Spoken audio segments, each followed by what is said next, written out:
반갑습니다. 이정영입니다. 한국사 학습지 10번까지 우리는 고구려, 백제, 신라의 세 국가가 끊임없이 패권을 다투었던 삼국시대에 대해서 배웠습니다. 끊임없는 삼국 간의 전쟁 끝에 최종적으로 승리한 나라는 바로 신라였습니다. 당나라와 나당 동맹을 맺은 신라는 태종무열한 김춘추 때 백제를 멸망시키고 문무왕 때 고구려를 멸망시킵니다. 그리고 신라까지 장악하려고 하는 당나라에 맞서서 나당전쟁을 일으키게 되고 결국 당나라마저 몰아내는데 성공하게 됩니다. 오늘 우리가 배울 내용은 통일을 이룩한 신라, 줄여서 통일신라라고 합니다. 이 통일신라가 어떻게 나라의 힘을 강화시키고 최전성기를 맞이했는지, 그리고 그 최전성기는 과연 어떠한 모습으로 나타나는지를 살펴볼 것입니다. 우선 삼국 통일로 나아가는 과정에서의 두 임금을 살펴보도록 하겠습니다.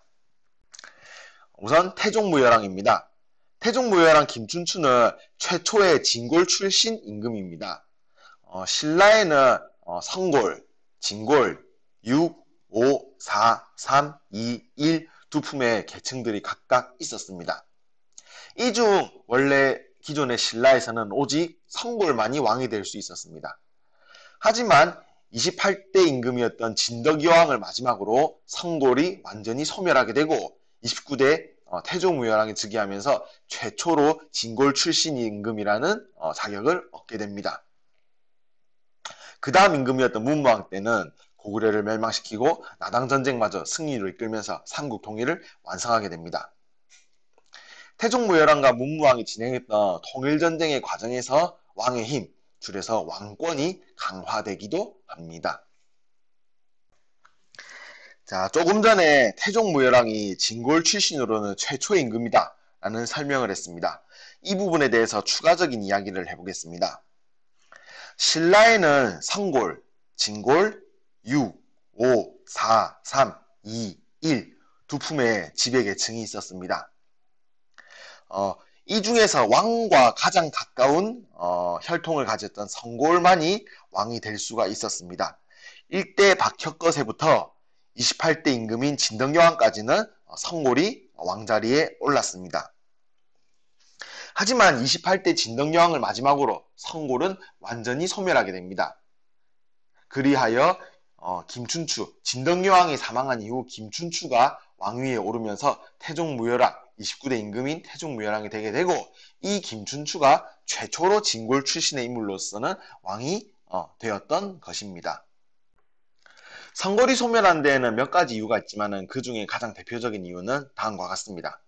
신라에 존재하는 여러 계층들 간의 결혼이 진행될 때 성골이 자기 자신의 자식에게 그 지위를 유지시켜주기 위해서는 오로지 성골하고만 결혼해야 했습니다.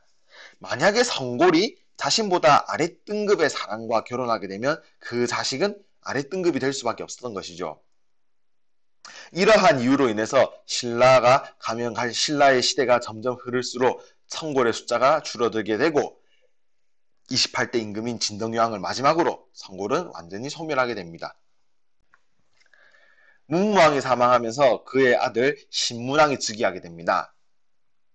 자, 신문왕의 여러 정책을 딱 한 줄로 표현하자면 다음과 같습니다. 바로 왕권 강화, 귀족 약화입니다. 신문왕이 즉위한 지 한 달 만에 귀족의 반란이 일어나게 됩니다. 김흠돌이라고 하는 귀족이 반란을 일으키게 되는데 놀랍게도 이 김흠돌은 신문왕의 장인어른이었습니다. 하지만 신문왕은 이 김흠돌의 난을 진압하는 과정에서 자신에게 반대의 뜻을 표현하였던 여러 진골 귀족들마저 대대적으로 숙청하게 됩니다. 이를 통해서 신문왕은 왕의 힘을 강화시키고 진골 귀족의 힘을 약화시키는데 성공하게 됩니다.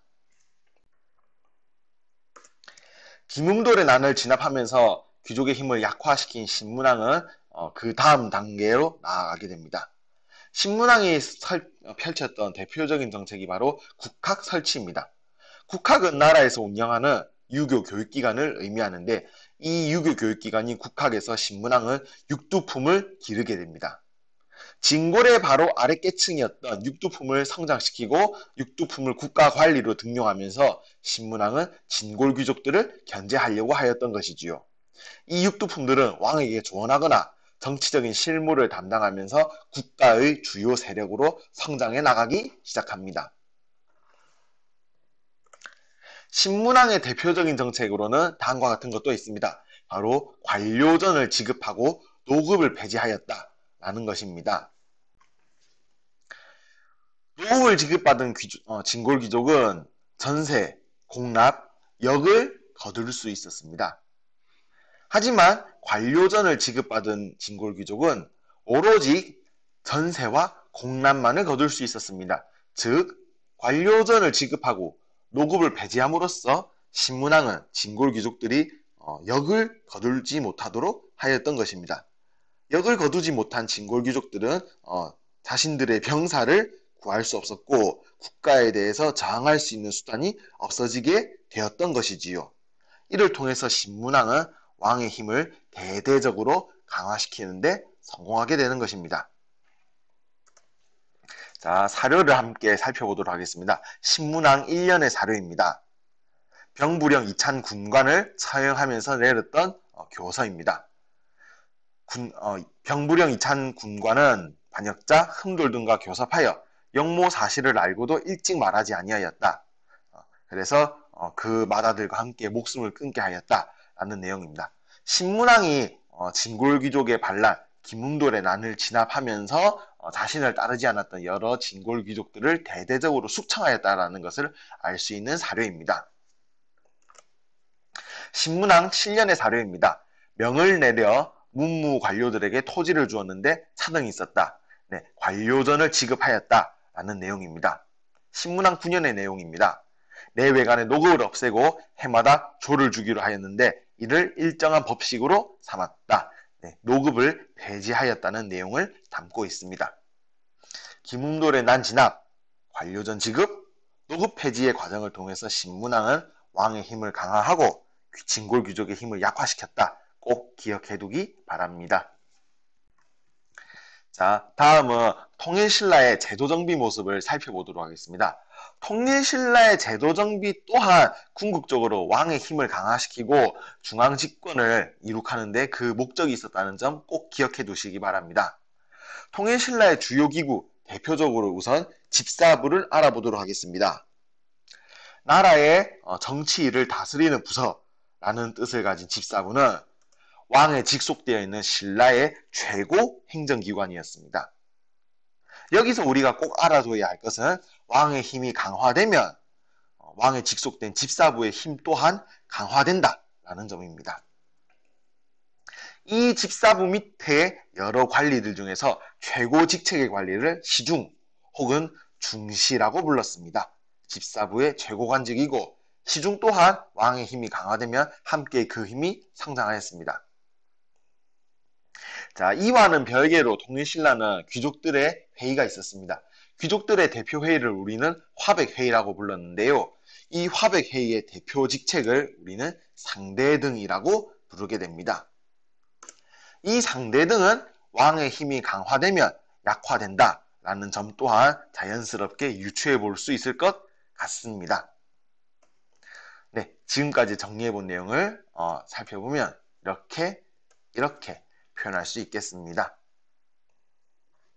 통일신라는 왕의 힘을 강화시키고 국가관리를 왕의 통제 아래에 두기 위해서 사정부라는 기구를 설치하였습니다. 사정부는 국가관리의 비리를 감찰하는 기구를 의미합니다. 다음은 통일신라의 지방제도에 대해서 알아보도록 하겠습니다. 통일신라는 나라 전체를 9개의 주로 구분하였습니다. 이를 구주라고 부릅니다. 그리고 5개의 소경이라는 행정구역을 설치하였습니다. 이 소경은 신라의 수도였던 경주가 지나치게 구석에 위치하고 있는 것을 보완하기 위해서 설치하였는데요. 총 5개가 설치되었습니다. 그래서 신라의 지방제도를 구주 5소경을 설치하였다라고 표현하는데요. 지도를 함께 살펴보겠습니다. 자, 통일신라의 지도 모습입니다. 통일신라는 총 9개의 주가 있었습니다. 위에서부터 한주, 삭주, 명주, 웅주, 상주, 전주, 무주, 강주, 양주, 주주주 총 9개 구주가 위치하고 있는 것을 함께 살펴볼 수 있습니다. 그리고 신라의 수도인 경주의 위치를 지도에 표시해 두었는데 양주 구석에 위치하고 있는 것을 알 수 있습니다. 한 나라의 수도는 그 나라 전체를 아우를 수 있는 위치에 있어야 하지만은 경주는 그렇지 못하였지요.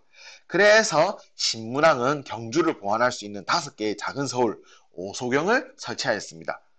오소경의 위치를 각각 이렇게 표현해 볼 수가 있겠습니다. 신라의 지방제도를 이어서 살펴보도록 하겠습니다. 9개 주 아래에는 각각 군, 현이라고 하는 행정구역이 설치되었고 신라의 중앙정부는 주, 군, 현의 지방관을 파견하였습니다. 하지만 군과 현 아래에 있는 훨씬 더 작은 행정단위 촌까지는 지방관을 파견하지 못하였습니다. 그래서 신라의 촌은 그 지역의 토착 세력인 촌주가 직접 다스렸다라고 할 수가 있겠습니다. 주, 군, 현과는 별개로 특수행정구역인 향, 부곡이 있습니다. 이 향과 부곡은 공납을 담당하는 지역이었는데 일반 농민들보다는 훨씬 더 많은 공무를 부담하면서도 차별을 훨씬 많이 받았던 지역이라고 할 수 있습니다. 통일신라는 각 지방을 통제하기 위해서 크게 2가지 제도를 운영하였습니다. 각각 외사정, 상수리 제도인데요. 외사정은 지방관의 비리를 살피는 기구를 의미합니다. 상수리는 지방귀족의 자재를 수도 경주로 올려보내서 인질로 삼는 제도를 의미합니다. 즉 지방귀족의 자재를 중앙에 인질로 삼게 함으로써 지방귀족이 왕의 눈치를 보고 중앙정부를 따를 수밖에 없도록 하였던 것입니다. 신라의 군사제도는 크게 중앙군과 지방군으로 나누어 볼 수 있습니다. 신라의 중앙군은 구서당, 지방군은 십정이라고 하는데요. 특히 구서당의 경우는 고구려, 백제, 신라, 말갈 사람이 함께 섞여서 만든 부대라고 합니다. 여기서 우리는 신라의 구서당이 민족 융합의 목적을 위해서 만들어졌다라는 점을 알 수가 있겠습니다. 자, 지금까지 우리는 11번 학습지에서 통일 신라의 왕권 강화 정책과 주요 제도 정비의 모습을 살펴보았습니다. 왕권 강화에서는 태종무열왕, 문무왕, 신문왕, 세임금을 살펴보았는데요. 특히 신문왕이 실시했던 왕권 강화 정책과 진골귀족 세력의 역화 정책을 꼭 알아둬야 할 것입니다. 통일신라의 제도 정비 부분에서는 중앙제도, 지방제도, 군사제도를 각각 살펴보았습니다. 중앙제도, 지방제도, 군사제도의 구체적인 모습을 각각 잘 구별하고 특히 선생님이 강조하였던 부분들의 내용을 잘 숙지해 둔다면 큰 어려움이 없을 거라고 생각합니다. 자, 지금까지 통일신라의 최전성기 중대의 모습을 함께 살펴보았습니다. 자, 다음 영상에서는 발해의 내용을 함께 알아보도록 하겠습니다. 수고 많았습니다.